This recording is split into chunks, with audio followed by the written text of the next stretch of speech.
एक गरीब किसान अपने घर में सोया हुआ था। वह सोए हुए एक सपना देखता है कि बहुत बड़ा वो बिजनेसमैन बन गया है। तो कैसे बना? तो एक दिन की बात है, किसान अपनी जिंदगी से बहुत परेशान हो चुका था। तो चलते चलते क्या बोलता है, लालच है ऐसी जिंदगी पर। घर में खाने को एक भी दाना नहीं है, मेरे जेब में एक भी पैसे नहीं है।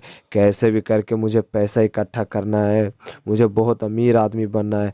कैसे भी करके, हे भगवान मेरी विनती सुन लो भगवान, हे भगवान। इतना बोलते ही वहाँ पे भगवान ब्रह्मा जी प्रकट होते हैं और पूछते हैं कि क्या हुआ वत्स, तू तो बहुत परेशान लग रहा है, तू मांग, तुझे क्या चाहिए? तो किसान मन ही मन सोचता है कि मैं बिजनेसमैन बनने का वरदान मांग लेता हूँ।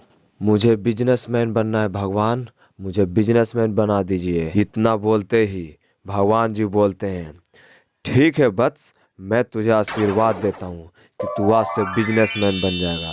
और जैसे ही तू अगर बिजनेसमैन बन जाएगा तो घमंड मत करियो, नहीं तो जैसे ही तू घमंड करेगा तो तू रोड पे आ जाएगा।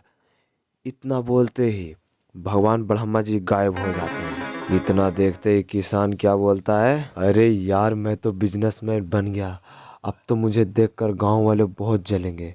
अब तो पैसा ही पैसा होगा और उन गरीबों को मैं बहुत जलाऊंगा, वो गरीबों को मैं बहुत जलाऊंगा। इतना बोलते ही वह जमीन पे धड़ाक से गिर पड़ता है।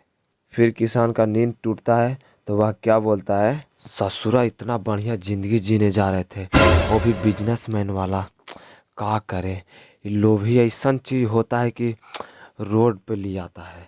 हे भगवान कुछ दया कीजिए भगवान, कि ऐसे ही गरीबी में ही जीते रहेंगे। अरे मानते हैं कि हम थोड़ा लोभी टाइप के हैं, मगर इंसान है ना है भगवान, अब आप नहीं कीजिएगा तो कौन कीजिएगा।